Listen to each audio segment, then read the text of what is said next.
So we were getting them in, skinning them for their money, but then getting rid of them when a lot of them would have wanted to stay in London and be highly productive, highly contributory members of the economy.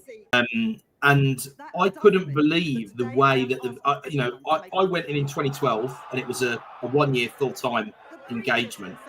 And there'd been recent changes. Theresa May was the Home Secretary at the time, and there'd been changes to the student visa rules. And basically, the rhetoric was that some people were using student visas as a backdoor to get into the country.